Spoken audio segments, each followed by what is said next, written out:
right. Good morning, good afternoon, good evening, wherever you might be, or whenever you are busy listening to this particular message. This is Chad Marlam, one of the directors of Disaster Relief CERT. CERT being the acronym for Community Emergency Response Teams of the Volunteer Network, and it's the 24th of April 2026, and it's just gone past the hour of 4 p.m. or 1600 hours. And I'd like to weigh in on a conversation that has been held, not for the first time, but across several groups, on many an occasion, with regards to the repairing of potholes. So, on a controversial subject, I wish to point out set a couple of foundational points that need to be considered in order to explain the rationale with regards to my response and reply. This is not going to be my usual 5-minute segment of a voice note where I do it in a training sort of stages over 5-minute segments. So I'm going to do one solid voice note for everybody's consideration and attention. For starters, I'm going to be referencing a couple of areas that are of concern for us as an organization, as we need to deal with and consider this particular situation from a disaster risk reduction perspective, as well as a disaster risk management perspective. So for those of you that don't know me personally, you're more than welcome just to pop me a WhatsApp message on 082-859-2684, and I'll gladly send you the introduction on our organization and also my personal background, so that you also have a better understanding for the response I'm about to give. First and foremost, following the conversations, there's many an instance where community members come together and they state, well, the community should step in and come and assist in repairing of the potholes, or the ward councillors need to step in and come and repair the potholes, or ensure that the roads agency responsible for any particular road in actual fact step in and come and repair the pothole. Now, it is something that one has to accept. Rates and taxes are paid within various aspects of our communities and are across all levels of government, being local government on the municipal level,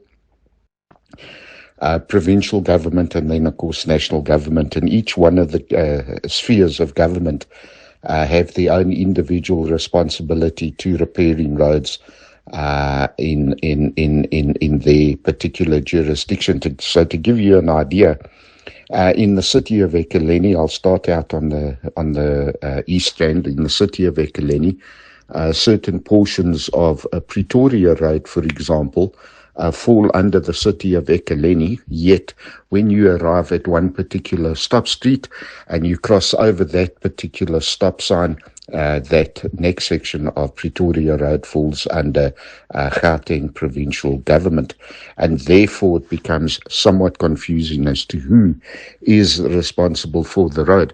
And of course, if you start looking at other roads around the city of Ekurhuleni area, especially roads that are connecting city of Ekurhuleni and the city of Swane together, then certain points of a similar road, like the Pretoria Road, will fall under two different metropolitan councils or municipalities. The same thing applies when you start looking out towards the Alberton area. There are many roads that link up city of Ekurhuleni and the city of Johannesburg. For example, the Rand Airport Road, another classical example, up until a particular marker point or point on Rand Airport Road. One side falls under the city of Ekurhuleni and then the other side falls under the city of Johannesburg. Now, the same thing applies when we start looking at major roads going through areas of city of Johannesburg. Another two classical examples would be on Deckers Road and, of course, Christiaan de Wet Road. Certain portions of Christiaan de Wet Road will fall under the city of Johannesburg or Joburg Roads Agency, JRA, and others will be and the Gauteng provincial government. In like manner, you've got Hendrik Potgieter Road. Also, the majority or the fair majority of HP does fall under the Gauteng provincial government and not under JRA. This also applies to robots as well. So traffic lights that are out of order, but we concentrate for the purpose of this voice note, we're concentrating on potholes in particular. So when residents start looking at, yes, who's responsible, and maybe the residents should step in and the residents can help and all the rest of it, while we need to seriously look at some of the consequences of these kinds of recommendations and even actions that are carried out by community members. And what I would like to point out is that many a time it is said that it is a councillor's responsibility to ensure that all of this is done. So the very first foundational point that I wish to raise for this voice note and this discussion is, number one, ward councillors are not responsible for any service delivery at all. Period. Full stop. There is no argument that can be had or made with regards to it is a ward councillor's responsibility. In order to understand and grasp that as a resident, you need to understand that the Municipal Structures Act, in particular, does not provide any such legislation that a councillor is responsible for ensuring that any service delivery is undertaken within any city, municipality or suburb throughout the Republic of South Africa. The SALGA handbook on the responsibilities that ward councillors have is quite clear in terms of their role is to act as the, let's call them the postman between the community members and the city council. So residents can raise concerns through their ward committees, thereby getting the message through to the councillor. The councillor must take that over to council meetings and then present it and seek a resolution at council, and then council must take a vote and following that vote, decide what in actual fact that they are going to do. And in the reverse, the ward councillor needs to bring that information back from council and give it through to the ward committees and thereby get it out into the community residents level as a whole. That is the only role a city councillor has got. However, as part of oversight committees, ward councillors do have an opportunity to actually raise concerns with the entities. They do not have any authority to tell the entity what to do, how to do it, or when to do it. So what a lot of the ward councillors have done, and this is across all spectrum of the political structure within South Africa, what the councillors have in actual fact done is to provide platforms such as the WhatsApp service delivery platforms, whereby they can gather information from the community that has been affected in order to actually raise that through the backdoor channels that they have with the various entities, and then of course also be able to take it up to council meetings when the city speaker convenes council meetings. So this is purely as a means of providing some form of assistance, but it does not make it their responsibility at all. And the same thing applies with potholes. Now, potholes becomes a little bit more of a controversial issue, purely because of the fact that, in all honesty, when we look at the frustrations experienced by residents throughout the country. Yes, potholes are in actual fact a major concern. These do not only cause damage to motor vehicles, tires, and undercarriages, motor vehicles, but they also provide an exceptionally high risk of damage or injury to life, and also loss of life due to motor vehicle accidents, etc. And it is on this basis, the second foundational point regarding potholes is one of legality. And following various discussions, one needs to understand that, firstly, the municipality is the municipality or the provincial government or national government is in actual fact responsible for the repair of those particular potholes and for maintaining the roads. And it is on this second point now that a precedent has recently been set in the Free State, where the High Court ruled, either the High Court or the Supreme Court of Appeals has ruled that a particular municipality is responsible for all the damages incurred by residents, etc., etc. And this is a point that everybody needs to really and truly grasp, because of the fact that the one of the three spheres, or all three spheres of government, are responsible for the repairing of the roads. They are also responsibility for all other aspects of damage, injury, and loss of life. And that is something that every single resident needs to fully understand, because it gets us to the third foundational principle that needs to be considered when repairing potholes. And yes, it has been reported many a time on WhatsApp groups, but if something happens, who is responsible, who's legally liable, etc., etc. So what we need to now look at is, outside of the frustration level, how does one actually go about ensuring that there is a safer way or of ensuring that these potholes are in actual fact repaired and that road travel is done in a safer aspect. And the third foundational principle here is that whomever repairs the pothole can be held legally liable and responsible for any injury, any damages, and definitely all loss of life that may result from that repair. Take note, I said from that repair, not from that pothole. So here's what's going to happen on the third foundational principle. Because of the fact that the resident or the community, who in actual fact, those involved in the community, either if it's one person or 10 people, either one person or 10 people can in actual fact be hauled into court either on criminal charges for interfering with, fourth foundational principle, for interfering with critical infrastructure. Please understand that principle, the fourth one, also clearly. It is the same as the residents going in and repairing the electrical network or the sewage system or the water system. All of those systems are considered critical infrastructure.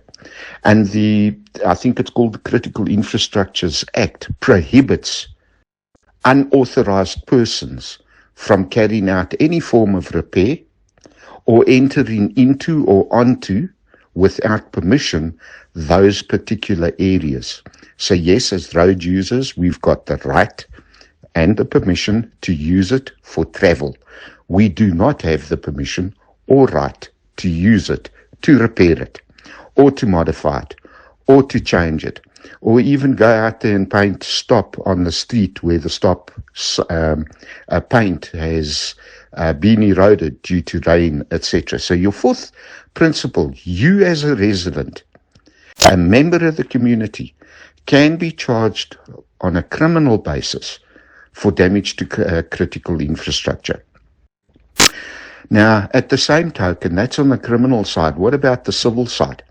From the civil side, let's look at a hypothetical situation, and I will come back into something else in a minute or two. If we take a look at a situation, take any road, Christian de Wet Road, for example, has got several potholes. People have been subjected to a lot of damage, like Golf Club Terrace, because of the fact this conversation is currently taking place on the Constantia Kloof and Surrounds group. We all know that Golf Club Terrace coming up past Proton Building in particular is extremely damaged, etc., etc., and the potholes get reported, and then JRA come out and they do an emergency patch on it, and then they move away, and a couple of months later, if we're lucky, that same pothole is opened up, and of course the whole process starts over and over and over again. But let's say, for example, a member of the community now went out and filled that pothole, and Jane Doe is traveling up from Constantia Drive, probably doing a little bit more than 60 kilometers up the road. Shush, I know, I used to do it, and I lost 2 tires there as well. And then you hit that pothole, which you thought had been repaired, or had seen on a WhatsApp group that it had been repaired, and you flip your car and you are killed, leaving behind various dependents, being perhaps a sole breadwinner. What actually happens in a case like this? Well, besides the criminal aspect of charging the resident or the community for repairing the hole, the family members, the dependents of Jane Doe, for example, could now, in actual fact, raise a claim against the city of Johannesburg. I'll use COJ as the example, for the loss of income due to the failure to repair the pothole. And JRA, let's say it goes through the whole court proceedings, many thousands of rands later, many months later, JRA, as part of the city of Johannesburg, actually submit that they never repaired the pothole. They have no report. It hasn't been logged. There's no reference numbers for it. They don't have a job card for it. They never assigned a contractor for it. No contractor brought out materials and repaired it. And all of that is because of the fact that some members of the community have, in actual fact, gone ahead and repaired that particular hole. So the question now is, who in actual fact can the dependents of the breadwinner lay a claim against, seeking assistance moving forward, because they're not going to get it out of JRA. JRA is actually, in actual fact, blameless. And I know that's controversial to state. You see, the problem here is that because the report was done, if the pothole was logged, JRA, according to their service level agreement, have got X amount of time, I think it's 2 weeks or something, within which to do the repairs or undertake the repairs.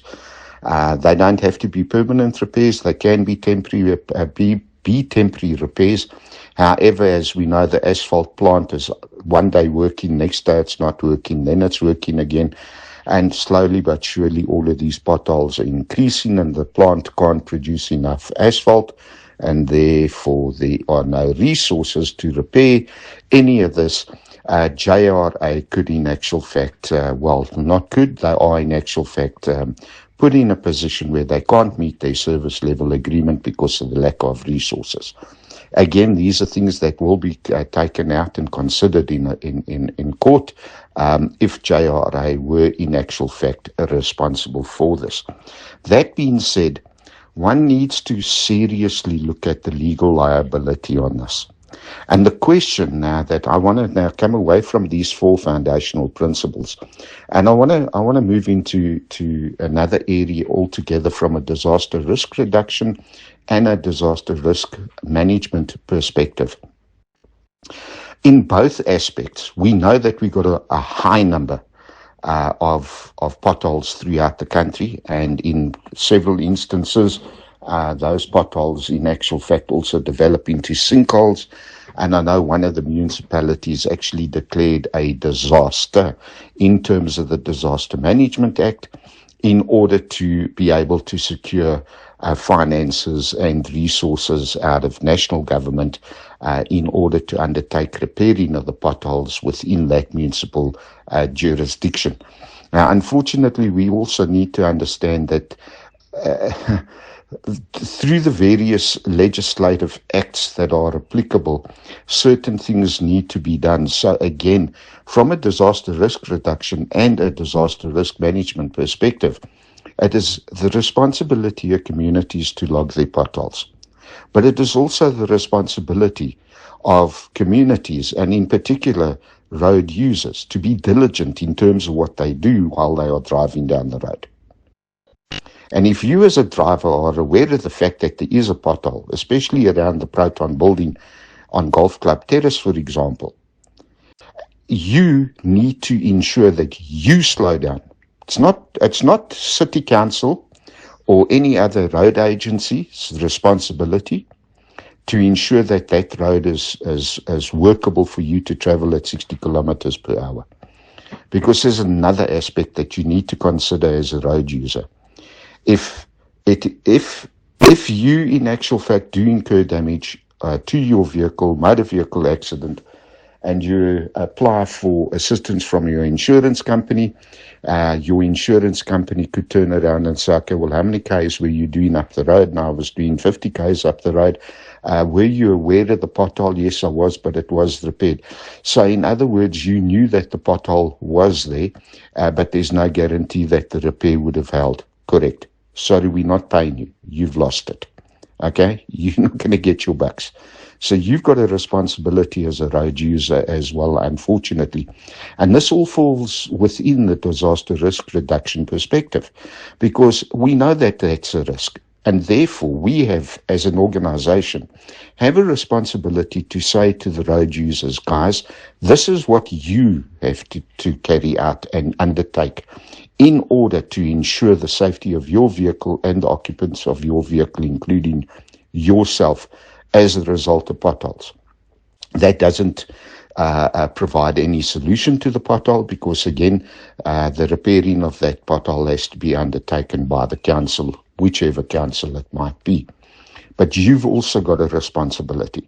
Now, I am aware of the fact that many communities get together, and either through their residents' associations or through other community-based organizations throughout the country, they in actual fact do undertake the repairing of potholes.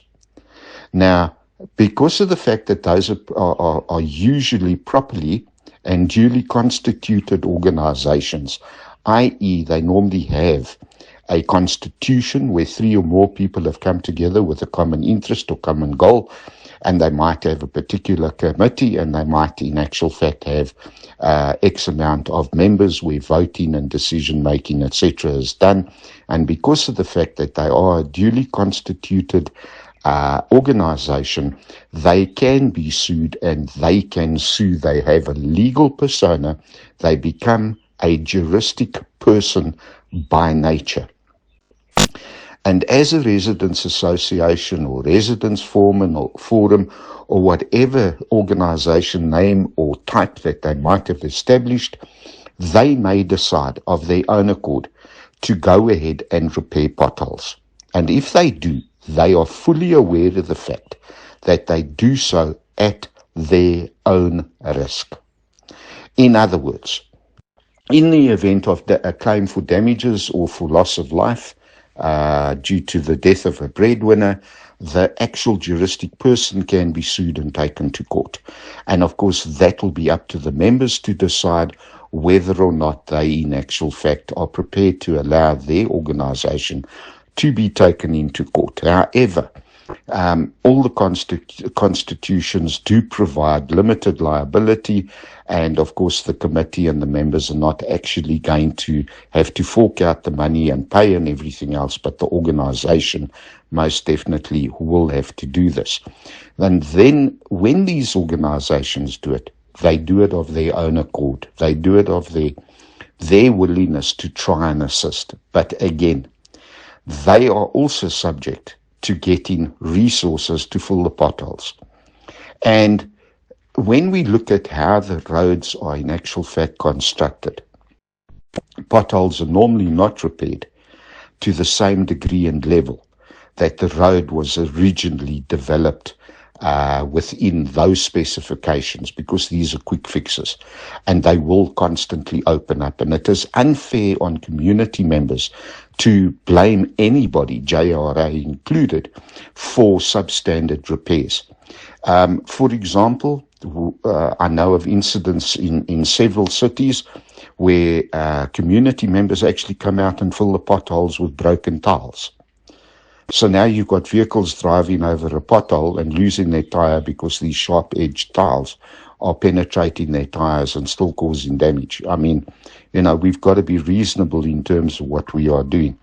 So that being said, one has to seriously look at the overall legal liability, which makes it illegal for anybody, whether you are an individual, the general community members just coming together ad hoc, or if you are in actual fact a juristic person or even a registered business, it is illegal for you to in actual fact repair or undertake repairs on the roads, specifically to full potholes, because of the fact that it is a criminal offense to interfere with critical infrastructure.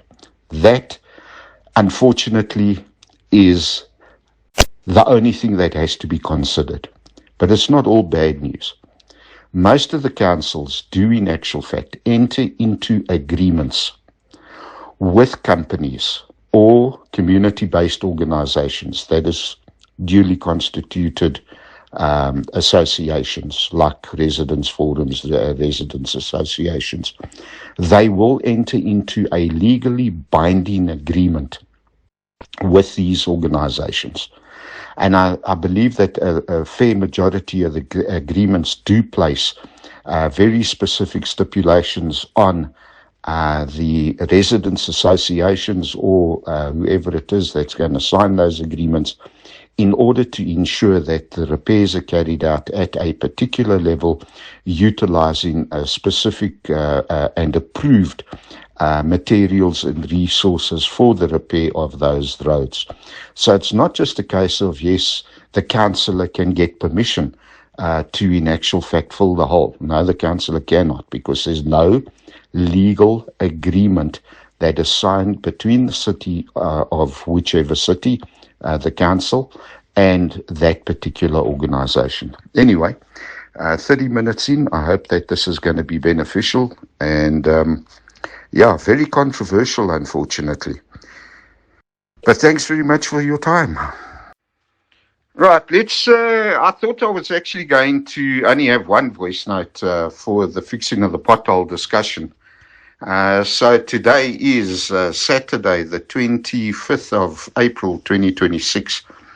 Good afternoon, good morning, good evening, whatever time you might be listening to this. However, what I will do is I will, like all the other voice note awareness campaigns and training modules that I've done, I will in actual fact add this to the podcast type series, and I'll publish it up on the website, the YouTube channel in due course. That being said, this is Chad Milam, one of the directors of Disaster Relief CERT being the Community Emergency Response Team, acronym for the Volunteer Network. And my number is 0828592684. So for voice note number 2 on fixing potholes, I think I need to add a couple of additional pointers and hopefully not create that long a voice note. The first thing I wanted to point out is that when it comes to, there's two things that I wanted to cover. The first one is ultimately group members, community members, who, if they decide that they are going to participate in any kind of program whereby they will go out and they will fill a pothole.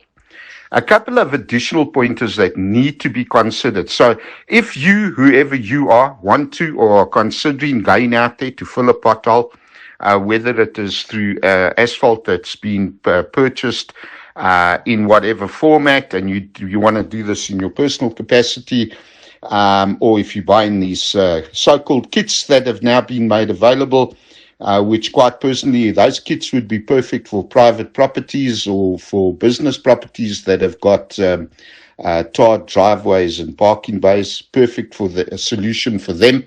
But what I wanted to say to you is, if you as an individual are considering doing something like this, you need to understand the following legal liability and legal considerations as well. The Road Traffic Management Act categorically stipulates that only members of SAPS, members of the Metropolitan Police Departments, and any other persons who are authorized by the Minister of Transport in terms of the Act, they are the only persons that are allowed to close off any roadway or obstruct any roadway, which would, of course, now go out to your roads agencies. They, of course, are authorized in terms of the various acts, the management act, the Municipal Systems Act is the one that I'm looking for, and there's one other act that also applies to them, where they are allowed to do it. So as an individual, you definitely would not fall into the category of being a member of SAPS. In order to do this, you would also not be a member of Metro Police in order to do this. If you are a member of SAPS or of Metro Police, then of course you would only be allowed to close the roadways off for legitimate reasons such as motor vehicle accidents or any other crime scene sort of management or traffic law enforcement, but not to go and fix potholes. That's not part and parcel of the SAPS or the Metro Police Department functions. If the minister has granted anybody else, like the roads agencies, that's fine. They can do it, and they will be given permission to do it to, in actual fact, repair or undertake repairs and maintenance to roadways and to make safe for the public. One other category of persons that has been granted permission, I'm almost certain it's in not only one of the latest Road Traffic Management Act amendments, but I do recall somewhere along the line it is within the Health Act regulations, whereby paramedics, that means people with ILS or intermediate life support qualifications, who are registered with the Health Professional Council of South Africa, they may also close off a roadway and obstruct traffic in order to be able to make safe for patients, rescuers and response personnel at a motor vehicle accident or any other kind of incident whereby they need access to the road, exclusive access to the road. The point here is that you as an individual will not be able to do this, because in order for you to, in actual fact, utilize even the kit form to place it out on the road, that section of roadway will have to be closed. Otherwise, traffic is just going to cut down the road and they're going to run over you. So what benefit is that to you? What benefit is that to the community? But if you are busy doing this and Metro Police or SAPS arrive, as I said in the previous voice note, they could in actual fact arrest you for interfering with critical infrastructure. So you've got to consider those factors as well, not only on the legal side, but your personal safety and security. And of course, if you close the roadway down, here's the second point that I think you should be aware of. If you close the roadway or a particular lane, just the left-hand lane for argument's sake, and people come down the road and they see that you put up bollards and you put up barriers and whatever else you might use to make that scene safe, and those vehicles now start moving over into another lane and it creates a motor vehicle accident, well, then you as the individual or the group of individuals are also going to be legally liable and responsible for the causing of the accident down the road. Whether it's 10 meters away from you or 100 meters, it's irrelevant. You would be the ones that are responsible, and because you don't have the permission or authority then of course that's just going to aggravate circumstances even more. Okay, so that's on the legal aspect and the safety aspect. But I will also want to quickly cover another issue. This is following, several conversations that have been raised and comments that have been raised with me personally with regards to the ward councillors being involved.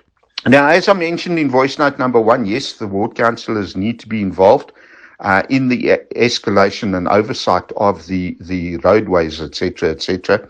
However, there are times, and I think, communities, and no disrespect to any of the councillors, they've got a role to play. But we also need to understand that ward councillors come and ward councillors go. And they could be here for the full term, that they have been elected, or they might bail out early or be removed from their position by their party, whatever the case might be.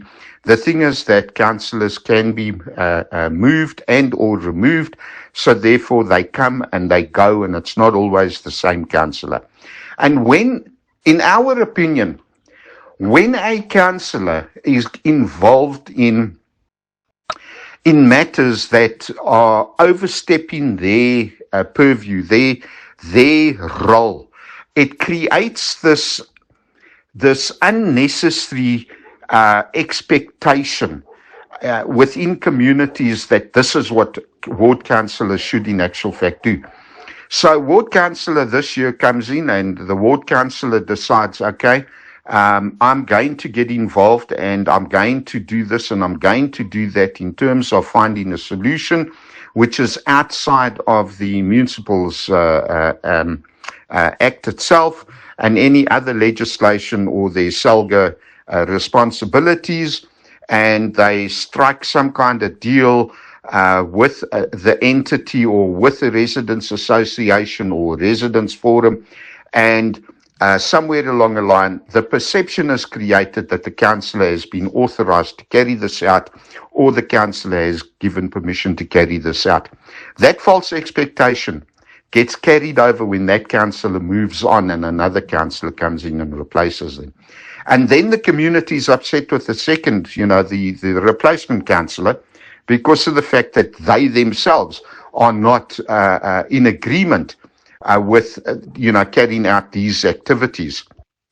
So basically, once a councillor moves on, it becomes problematic, because then the replacement councillor might say, well, this is illegal, which is what we've seen happen in the past,